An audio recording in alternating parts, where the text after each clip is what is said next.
कृष्ण का जो पूरा दर्शन है वो है निष्कामता का। तो वही यहाँ पे समझा रहे हैं कि ये जो तुमने सब वेदों में कर्मकांड पढ़ लिया है ना अर्जुन, इसी से तुम्हारी बुद्धि खराब हो गई है, विक्षिप्त हो गए हो। और इन सब से हट करके जब तुम निष्कामता में आ जाओगे तब तुम योगी कहलाओगे। निष्कामता का मतलब होता है हमें मतलब ही नहीं बहुत दुनियादारी से, जिस एक चीज़ से मतलब है उसको हमने पकड़ लिया है। हीरा मिल गया है, गांठ में बांध लिया है, बाकी चीज़ें हमारे लिए बहुत पीछे की हो गई है। निष्कामता के केंद्र में प्रेम बैठा हुआ है। प्रेम प्रेम। आचार्य जी, मैं आपसे सबसे पहले पूछना चाहता हूँ कि अ, अगर मैं प्रकृति की बात करूँ तो प्रकृति ने हम इस बॉडी सूट में आते हैं, which is extremely hi-tech body suit, जिसके अंदर न्यूरोकेमिस्ट्री या बायोकेमिस्ट्री या हमारे सेंसेस हैं, हमारी टेंडेंसीज हैं, प्राइमल टेंडेंसीज हैं, और ये इतनी ज्यादा पावरफुल सारी चीजें। और अगर हमको ट्रुथ की तरफ बढ़ना है तो वो एक अपहिल अपहिल से भी ज्यादा डिफिकल्ट क्लाइंब है, क्योंकि हमको हर एक चीज से फाइट करना है जो प्रकृति ने हमको दी है इस बॉडी सूट के अंदर। और मुझे नहीं लगता कि अभी तक इतनी ज्यादा एडवांस मशीन है जो जिसके अंदर हम अभी बैठे हुए हैं, जिसके अंदर ये चेतना बैठी हुई है।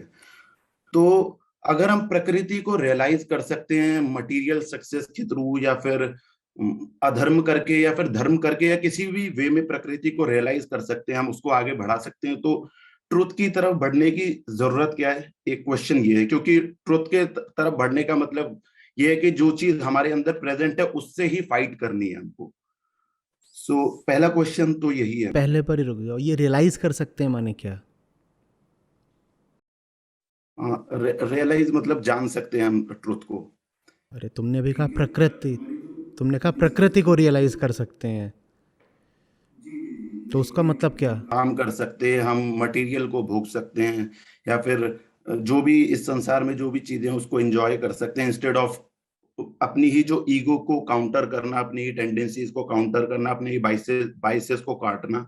उसकी वजह हम जो चल रहा है उसी में हम एंजॉय करें। तो कर लो, अगर कर सकते हो तो, किसी ने रोका थोड़ी है।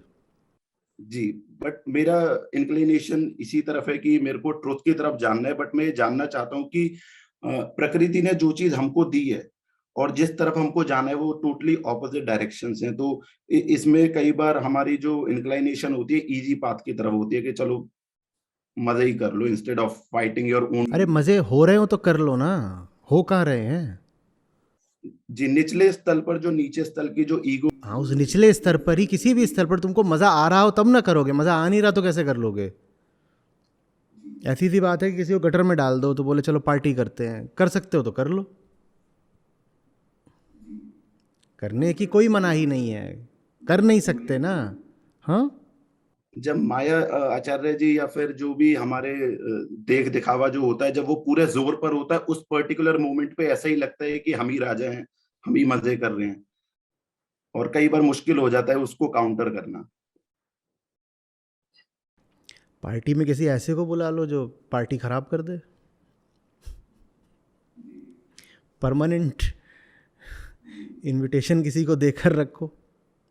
जी। जब जानते हो कि व्यर्थ की पार्टियों की ओर बड़ा रुझान है अपना, पहले से ही पता है कि माया हावी हो जाती है और इधर उधर भटकाती है, तो पहले से ही इंतज़ाम करके रखो कि जब भटकेंगे तो ऐसे सुधर जाएंगे।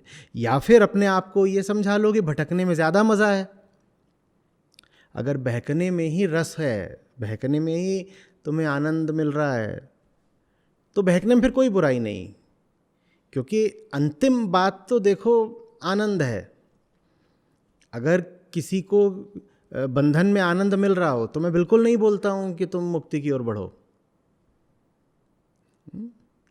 लेकिन बंधन में आनंद मिलता नहीं, ये छोटी सी दिक्कत है।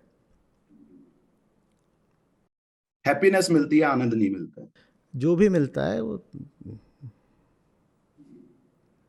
दूसरा आचार्य जी, प्रश्न मेरा ये है, मैं काम वासना के ऊपर पर्टिकुलरली मुझे समझ में नहीं आता है ये झूठ बोलने का इतना शौक क्यों होता है? तुम्हें आज तक हैप्पीनेस ज़्यादा मिली है या सौरो?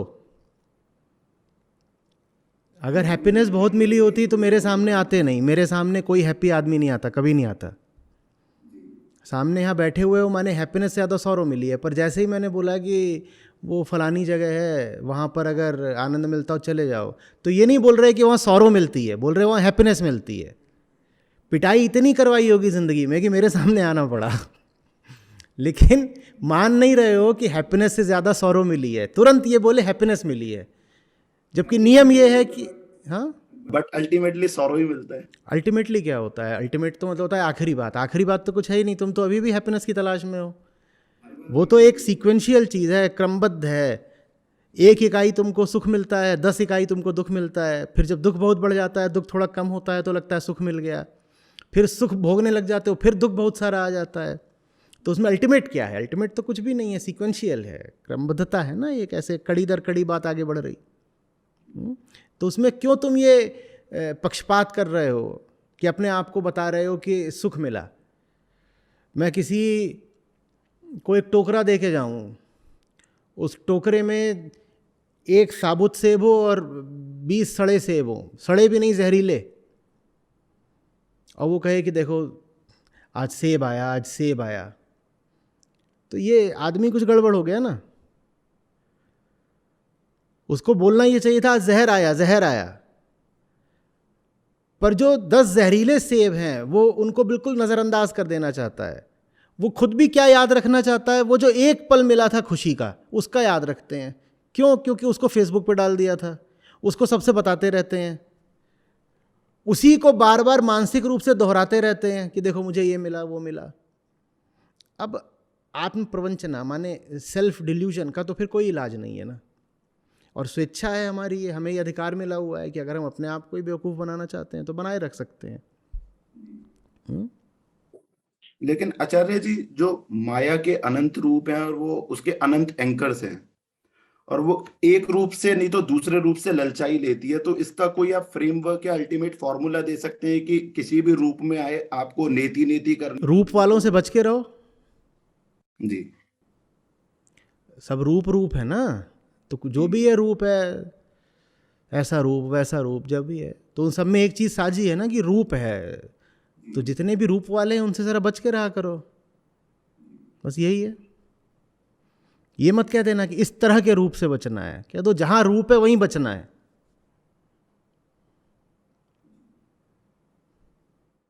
जी, काम वासना में होता ये है कि इतनी देर से यहीं आना था, पता था। हाँ बोलो। बट एक पर्टिकुलर पॉइंट तक बिल्डअप होता है और उसके बाद हम जब भोग लेते हैं उसके बाद फिर रियलाइज होता है, और ये सीक्वेंशियली है, ये होता है।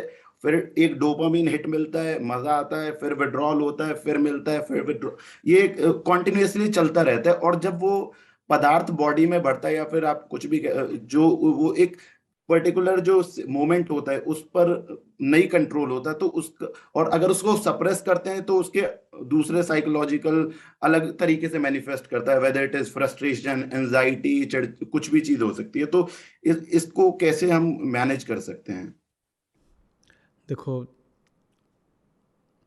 आखिरी इलाज तो उसका यही होता है कि समझदार हो जाओ बिल्कुल, पर वो आखिरी इलाज बहुत काम का नहीं होता, ठीक है। तो जो व्यवहारिक इलाज है उसको मैं बहुत बार बोल चुका हूँ। अपने ऊपर इतने सारे सही कर्तव्य ले लो कि मौका ना मिले बहकने का। बहकने की वृत्ति तो रहेगी, पर वृत्ति को भी तो काम करने के लिए जगह चाहिए ना, अवसर चाहिए, उसे मौका मत दो।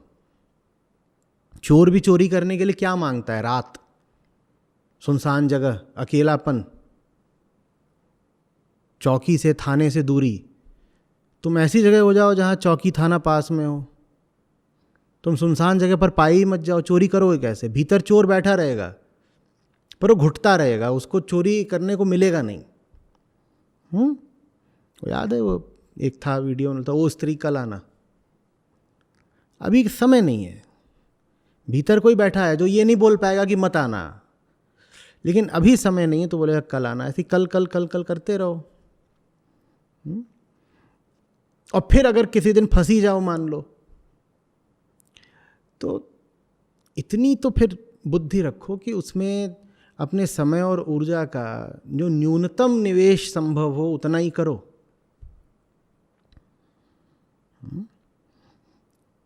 अगर माया इतनी हावी हो गई कि फंस ही रहे हो, तो इतनी तो अक्ल रखो कि अब जा रहा हूँ एक व्यर्थ की चीज़ में घुसने, तो कम से कम पूरा ही लुट करके तो वापस न लौटूं, कुछ तो होश कायम रखूं। देखो, ये सारे प्रश्न हमें पूछने इसलिए पड़ते हैं क्योंकि हमारे जीवन में सही काम और सही संगत, ये दो चीज़ें अनुपलब्ध होती हैं। सही काम होगा अगर तुम्हारे पास, सही काम माने करने के लिए सही कर्तव्य, तो वासना से कहीं ज़्यादा महत्वपूर्ण कुछ मिल जाता है, अपने आप ही बहकना कम हो जाता है। और सही संगत हो तुम्हारे पास अगर, तो फिर शारीरिक संपर्क में भी कोई बुराई होती नहीं है, पर ना तो हमारे पास सही काम है ना सही संगत है। अब उसके बाद वासना परेशान नहीं करेगी तो क्या करेगी? और एक बात और, ये दोनों चीज़ें जब मिलती हैं तो आमतौर पे साथ ही मिलती हैं। सही काम और सही संगत एक साथ चलेंगे। गलत काम में तो गलत लोगों की संगति ही मिलेगी ना, और अगर गलत संगति है तो तुम्हें गलत काम की ओर ढकेलेगी भी। अब शारीरिक संपर्क कोई अपराध की बात नहीं हो गई, लेकिन ज़्यादातर मामलों में वो अपराध जैसा हो जाता है। क्यों? क्योंकि तुम गलत व्यक्ति के साथ संपर्क बना रहे होते हो, उसमें अपना समय, धन, ऊर्जा, मन सब खराब कर रहे होते हो। फिर वहाँ प्रेम जैसा कुछ होता नहीं, आसक्ति जैसा होता है, एक दूसरे को भोग रहे हैं, शोषण कर रहे हैं, नोच खसोट रहे हैं। तो वो जो पूरा काम ही है वो दोनों ओर से चेतना को गिराने वाला हो जाता है। शारीरिक कृत्य के बाद जो दोनों व्यक्ति होते हैं वो दोनों ही पहले से बदतर हालत में हो जाते हैं। तो इसलिए समझाने वालों ने वासना से सतर्क रहने को कहा है। ठीक है, आपको अगर सही साथी मिल सके तो वो साथी ही आपको बिल्कुल विक्षिप्त नहीं हो जाने देगा वासना में। लेकिन हम तो साथी ढूंढते ही ऐसे हैं जो हमें नशा करा दें। मैं विपरीत लिंगी की बात कर रहा हूँ। ऐसी लड़की या महिला आपको यदि मिले जिसके होने से जीवन में होश बढ़ता हो, तो वो आपको उत्तेजक लगेगी ही नहीं। आप कहोगे इसके साथ तो सेक्स का कुछ मन ही नहीं करता। हमको शारीरिक संपर्क के लिए भी ऐसा व्यक्ति चाहिए होता है जो एकदम हमारी चेतना नष्ट कर दे, हमें नशे में डाल दे। जितना वो नशे में डाल दे उतना वो हमको प्यारा लगता है। प्रेम का अर्थ होश होना चाहिए, प्रेम का अर्थ नशा बन गया है।